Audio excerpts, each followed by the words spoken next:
नमस्कार बच्चों, आज हम लोग ये पढ़ने का प्रयास करेंगे कि पृथ्वी की आंतरिक संरचना कैसी है, इंटीरियर ऑफ द अर्थ कैसा है। अगर हम देखें तो पृथ्वी के नीचे कितनी गहराई पर केंद्र हमें मिलेगा, पृथ्वी का आंतरिक भाग कैसा है, इन सारे प्रश्नों का उत्तर जब हम ढूंढने का प्रयास करते हैं तो हमारे अंदर जिज्ञासा के साथ साथ आश्चर्य भी होता है कि आखिर हमारे पृथ्वी के अंदर की स्थिति कैसी होगी। अब हम आपको एक एक करके एक क्रम से इस विषय को बताने का प्रयास करेंगे कि पृथ्वी के अंदर का जो दृश्य है या स्थिति है वो कैसी है। अगर हम थोड़ी सी चर्चा करें कि अगर ये पृथ्वी है तो इसके अगर हम सेंटर में जाएं, बिल्कुल अगर हम सेंटर में जाते हैं तो 6370 किलोमीटर की गहराई पर हम सेंटर पे पहुंचेंगे। यानी 6370 किलोमीटर की गहराई पर पृथ्वी का केंद्र है। यानी हम कह सकते हैं कि पृथ्वी की त्रिज्या 6370 किलोमीटर है। लेकिन अभी तक जो हमने डायरेक्ट खुदाई के द्वारा पृथ्वी के अंदर जाने का प्रयास किया है वो दक्षिण अफ्रीका में जो सोने की खानें हैं, माइंस हैं, गोल्ड माइंस हैं, वो 3 to 4 किलोमीटर गहरी हैं। जहाँ तक डायरेक्ट खुदाई करके हमने पृथ्वी के अंदर के भागों को जानने का प्रयास किया है। इसी तरह से अगर हम ग्लोब में देखें तो ग्लोब में उत्तरी भाग में नॉर्थ साइड में आर्कटिक ओशन है। आर्कटिक ओशन में एक कोला पेनिनसुलर है, कोला प्रायद्वीप है। वहाँ पे ड्रिल के द्वारा 12 किलोमीटर की गहराई तक डायरेक्ट हमें ज्ञान प्राप्त हुआ है। ड्रिल के द्वारा चीज़ों को निकाला गया है, तेल वगैरह निकाला गया है, पेट्रोलियम वगैरह, जिसके द्वारा हमें वहाँ पे डायरेक्ट अनुभव है कितनी गहराई तक की स्थिति कैसी थी। 12 किलोमीटर, ओनली 12 किलोमीटर। और हमें जानकारी देनी है कि 6370। आज हम यहाँ पढ़ने जा रहे हैं पृथ्वी की आंतरिक संरचना, यानी पृथ्वी का आंतरिक भाग कैसा है, इंटीरियर ऑफ द अर्थ कैसा है। हमने ये देखा कि 12 किलोमीटर की अधिकतम गहराई तक हमने ड्रिल के द्वारा पहुंचने का प्रयास किया है, जबकि हमें बताना है 6370 किलोमीटर की गहराई तक का भाग। तो ऐसी स्थिति में पृथ्वी के आंतरिक भाग की जानकारी देने के लिए हमारे पास दो तरह के स्रोत हैं, प्रत्यक्ष स्रोत और अप्रत्यक्ष स्रोत, डायरेक्ट सोर्स और इनडायरेक्ट सोर्स। तो जब हम बात करते हैं पृथ्वी के आंतरिक भाग की जानकारी की तो उसमें जैसे हम कहते हैं आंतरिक संरचना,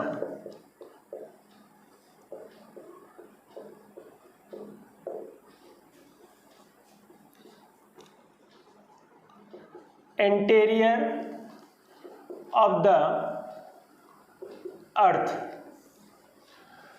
पृथ्वी की आंतरिक संरचना की जानकारी हमें दो स्रोतों से मिलती है, डायरेक्ट सोर्स से और इनडायरेक्ट सोर्स। डायरेक्ट सोर्स में सबसे महत्वपूर्ण जो स्रोत है वो है खुदाई के द्वारा, माइंस के थ्रू जो हम खनिजों को निकालते हैं, मिनरल्स को निकालते हैं, उसके द्वारा हमें जो डायरेक्ट पता चलता है कि ये पृथ्वी के अंदर की स्थिति ऐसी है। दूसरा है ज्वालामुखी। डायरेक्ट सोर्स में, प्रत्यक्ष स्रोतों में हमें ज्वालामुखी से भी सहयोग प्राप्त होता है कि ज्वालामुखी एक ऐसी प्रक्रिया है जिसमें धरातल के अंदर का पिघला हुआ पदार्थ धरातल पर आता है और उस पदार्थ के अध्ययन के द्वारा हमें ये पता चल सकता है और चलता भी है कि पृथ्वी के अंदर का भाग कैसा है। अब हम बात करते हैं इनडायरेक्ट सोर्सेज की। इनडायरेक्ट सोर्स में सबसे, अगर हम अप्रत्यक्ष स्रोतों की बात करें अप्रत्यक्ष स्रोत, इनडायरेक्ट सोर्सेज। अप्रत्यक्ष स्रोतों में सबसे पहले हम लेते हैं तापमान, टेम्परेचर। यानी जैसे जैसे हम धरातल के नीचे जाते हैं टेम्परेचर बढ़ता जाता है। ये माना जाता है कि शुरू में 100 किलोमीटर की गहराई तक, 100 किलोमीटर की गहराई तक प्रति किलोमीटर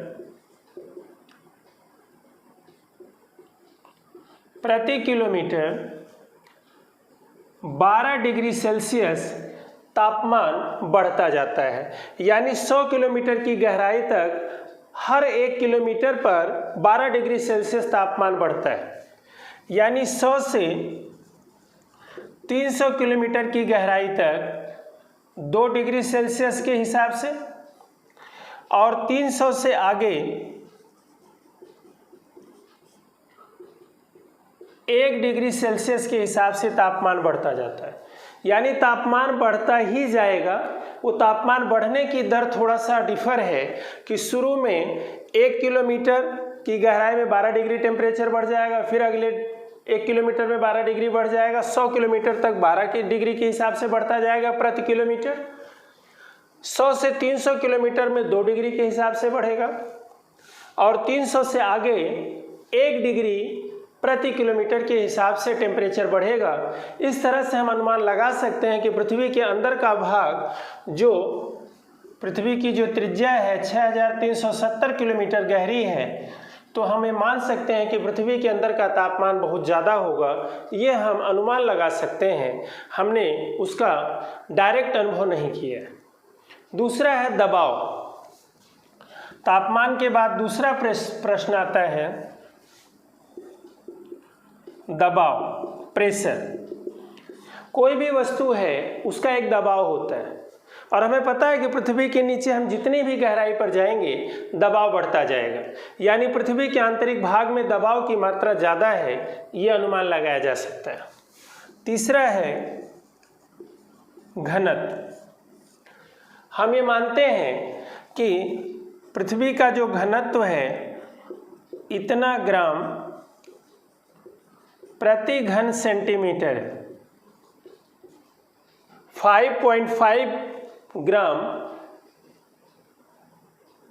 पर क्यूब सेंटीमीटर इसका पृथ्वी का औसत घनत्व है।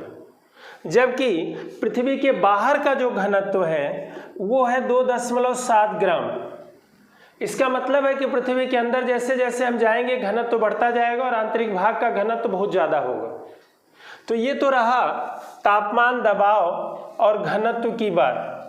अब अप्रत्यक्ष स्रोतों में एक सबसे महत्वपूर्ण स्रोत है, और वो है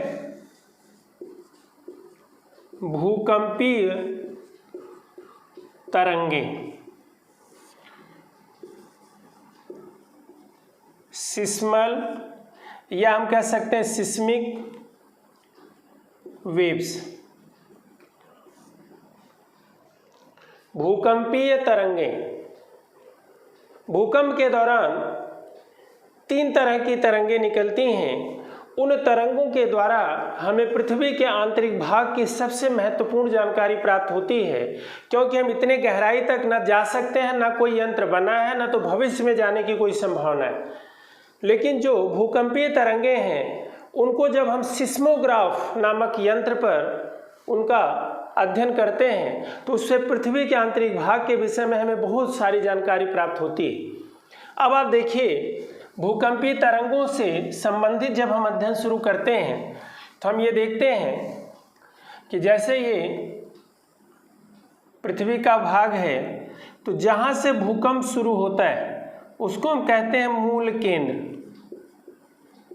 या फोकस पॉइंट।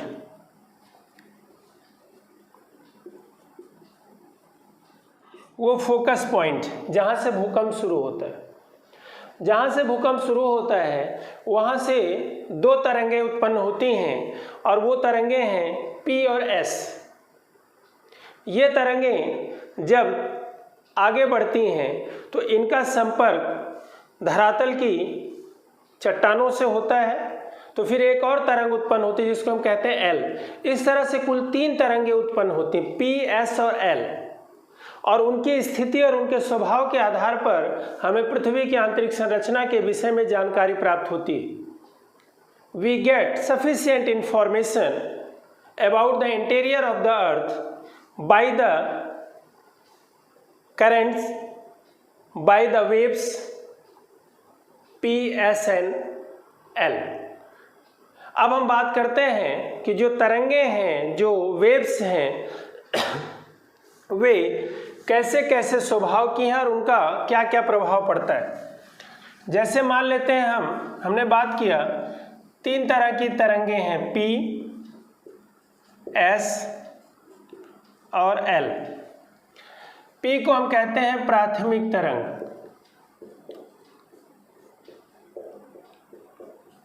Primary wave.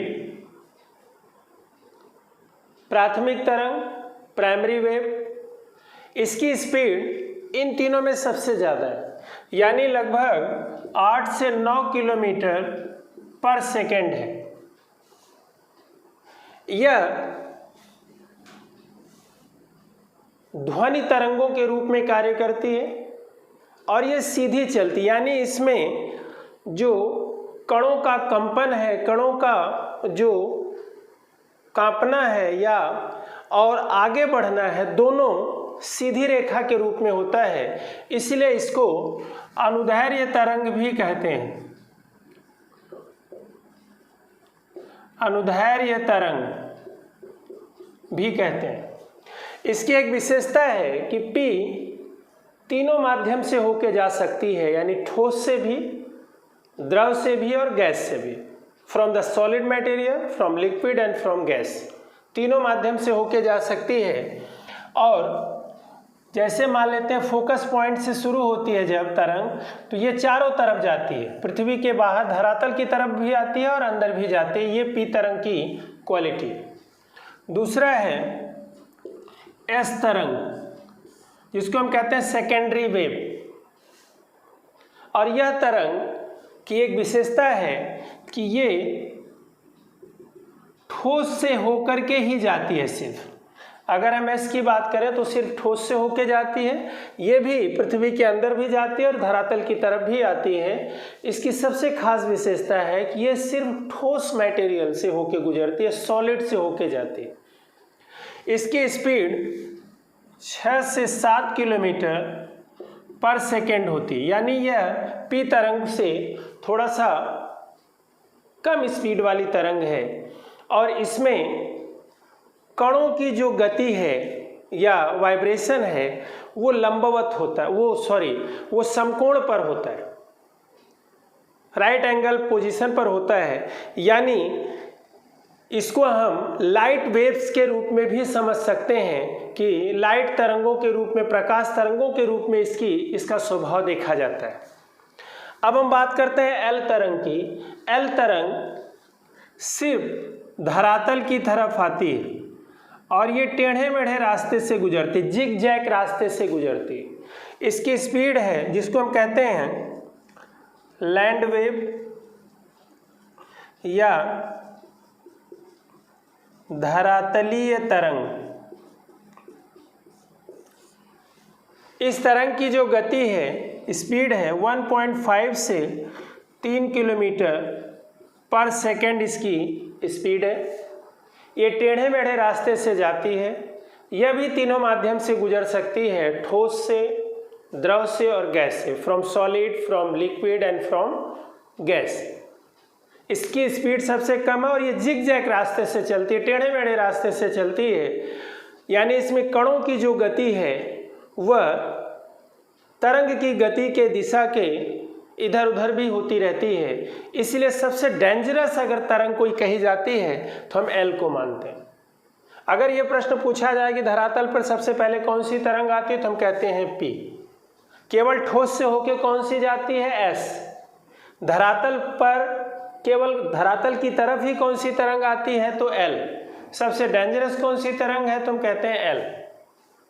अब हम बात करते हैं कि इन तरंगों के माध्यम से जब हम पृथ्वी की आंतरिक संरचना के विषय में जानकारी प्राप्त करते हैं तो हमें पृथ्वी की आंतरिक संरचना के विषय में जो भी जानकारी मिलती है वह सिस्मोग्राफ यंत्र के द्वारा उसका अनुमान लगाया जाता है। और उस अनुमान के द्वारा जब हम ज्ञान प्राप्त करते हैं तो हमें पता चलता है कि पृथ्वी का आंतरिक भाग 3 परतों में बटा हुआ है। There are 3 layers in the interior of the earth known as crust, mantle and core।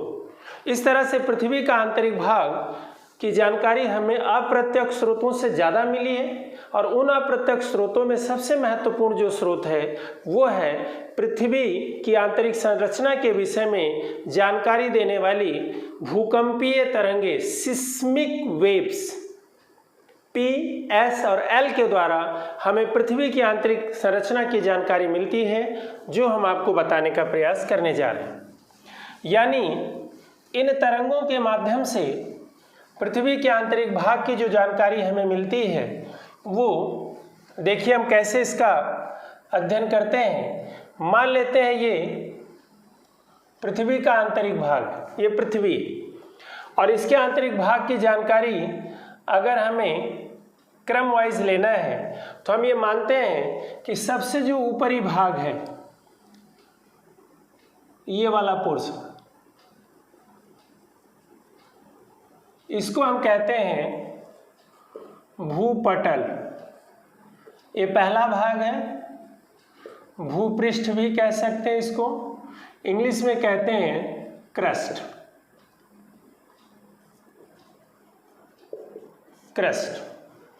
अब चूंकि जैसे पर्वतीय भाग है और समुद्र वाला पोर्शन है, ये समुद्र का पोर्शन है, तो अगर हम क्रस्ट की बात करें तो देखिए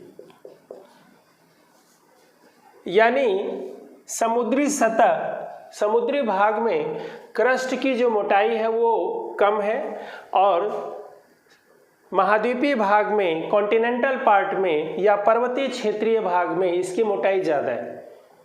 यानी इस क्रस्ट की औसत मोटाई है 33 किलोमीटर, लेकिन ओशन पोर्शन में इसकी मोटाई 5 से 10 किलोमीटर है, 5 to 10 किलोमीटर,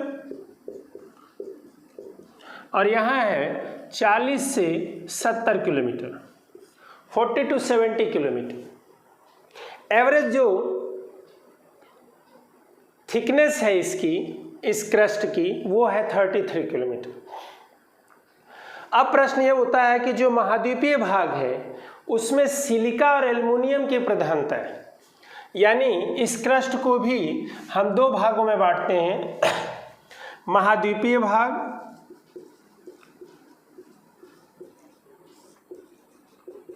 और महासागरीय भाग।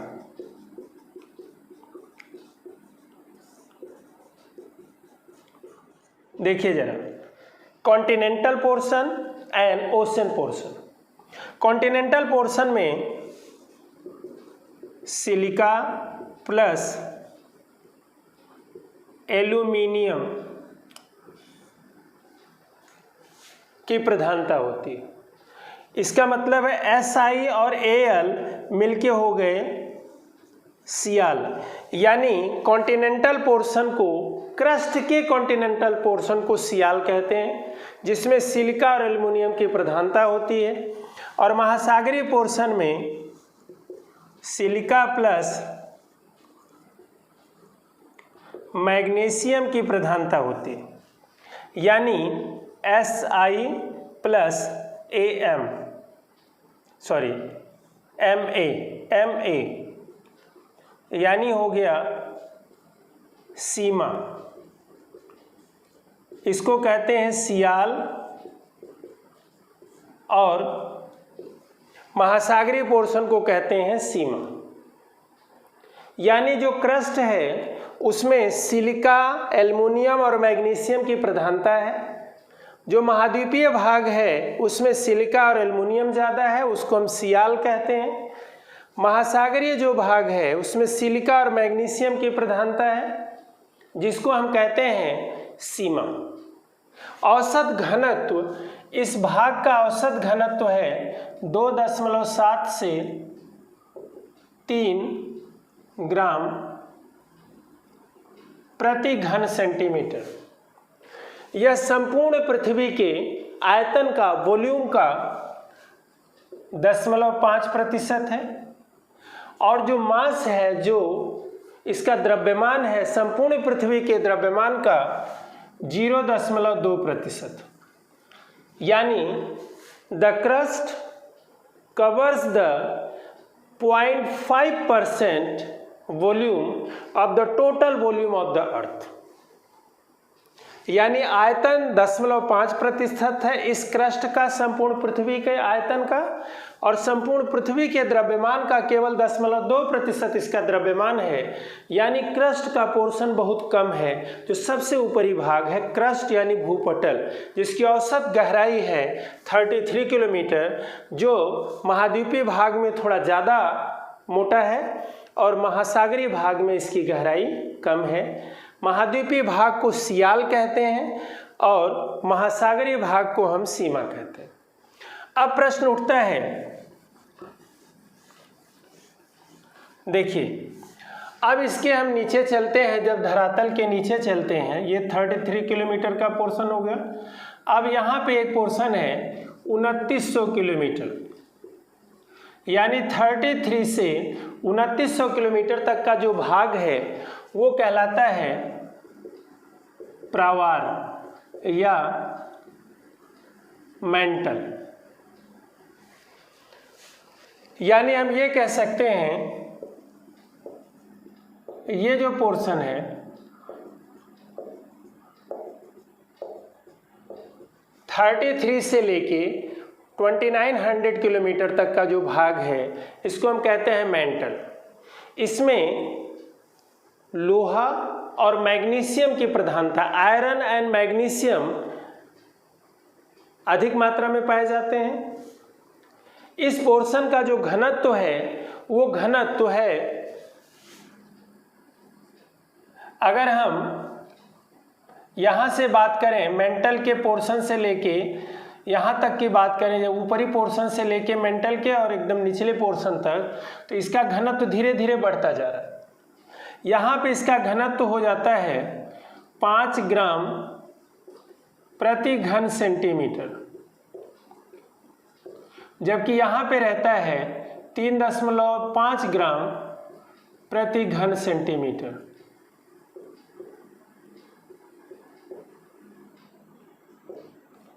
यानी हम कह सकते हैं कि 3.5 ग्राम से लेके 5 ग्राम तक इसका घनत्व है। इसमें लोहा और मैग्नीशियम की प्रधानता है। यह भाग संपूर्ण पृथ्वी के आयतन का 83.5% कवर करता है और द्रव्यमान का 67.8%। यानी हम कह सकते हैं लगभग 68% ये इसका मास है। संपूर्ण पृथ्वी के मास का ये जो मेंटल है, दूसरा वाला भाग है आपका, ये वाला मेंटल है। मेंटल संपूर्ण पृथ्वी के आयतन का 83.5%। The volume of the mental covers 83.5% volume of the earth and the mass of the mantle covers 67.8% of the total mass of the earth। अब हम बात करते हैं कि ये जो भाग है, यानी 2900 किलोमीटर से पृथ्वी के केंद्र तक का भाग, ये जो पोर्शन है ये कहलाता है, ये तीसरा भाग है, इसको हम कहते हैं क्रोड या कोर। इसमें निकेल प्लस फेरस की प्रधानता है, इसीलिए इसको हम कहते हैं शॉर्ट में Ni और Fe, हो गया नीफे। यानी क्रोड को कई बार नीफे भी कहा जाता है।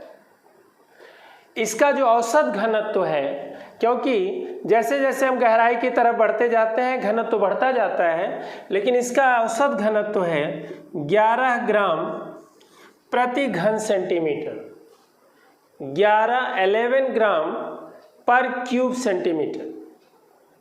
इस भाग में इस भाग में निकेल और फेरस की प्रधानता है। शॉर्ट में इसको हम निफे कहते हैं। यह भाग संपूर्ण पृथ्वी के आयतन का 16% और संपूर्ण पृथ्वी के द्रव्यमान का 32% कवर करता है। यानी इसका जो वॉल्यूम है वो 16% है ओवरऑल पृथ्वी का, और इसका जो मास है वो 32%। इस तरह से हम देखते हैं कि जो पृथ्वी का आंतरिक भाग है वो 3 लेयर्स में बटा हुआ है, क्रस्ट, मेंटल एंड क्रोड। लेकिन यहाँ पे एक प्रश्न है, जो महत्वपूर्ण प्रश्न है वो ये है कि वो कौन से तल हैं, वे कौन से भाग हैं जिनके माध्यम से हम इनको लेयर्स में बांटते हैं, यानी इनका नामकरण किया गया है। अगर इनके नामकरण की हम चर्चा करें, देखिए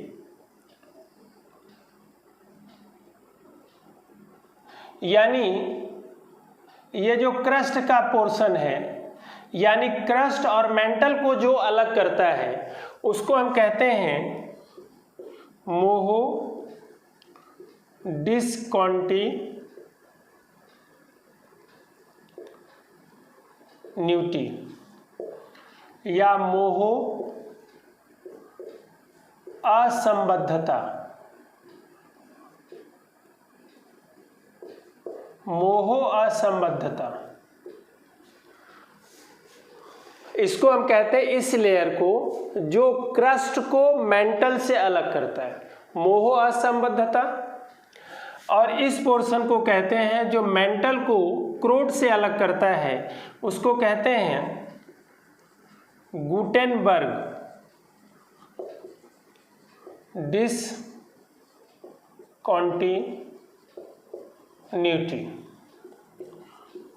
गुटेनबर्ग असंबद्धता, यानी 2 लेयर हैं, जो क्रस्ट को मेंटल से अलग करता है उसको मोहो डिसकंटिन्यूटी कहते हैं, और जो मेंटल को क्रोड से अलग करता है उसको गुटेनबर्ग डिसकंटिन्यूटी कहते हैं। हमें उम्मीद है इस तरह से जो हमने आपको बताया आपके समझ में आया होगा कि पृथ्वी में 3 लेयर्स पाए जाते हैं, भूपटल, प्रावार और क्रोड। इंग्लिश में हम इनको कहते हैं क्रस्ट, मेंटल, क्रोड, क्रस्ट, मेंटल, कोर। तो इस तरह से 3 लेयर्स हैं।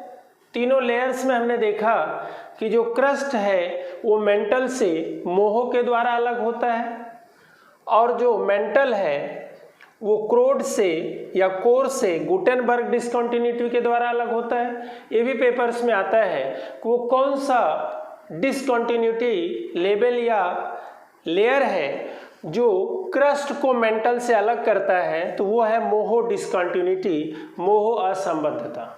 और वो कौन सा लेयर है जो मेंटल को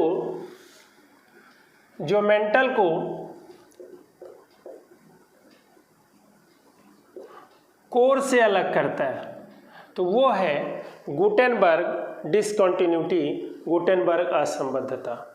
हमें उम्मीद है कि यह पोर्शन आपके समझ में आया होगा, और पोर्शन समझ में आए तो आप इस वीडियो को देखेंगे, इसको बार बार समझने का प्रयास करेंगे। बहुत इम्पोर्टेंट टॉपिक है, और उम्मीद है कि इसके द्वारा आपको बहुत हद तक, काफ़ी हद तक पृथ्वी के आंतरिक भाग की जानकारी प्राप्त हो जाएगी।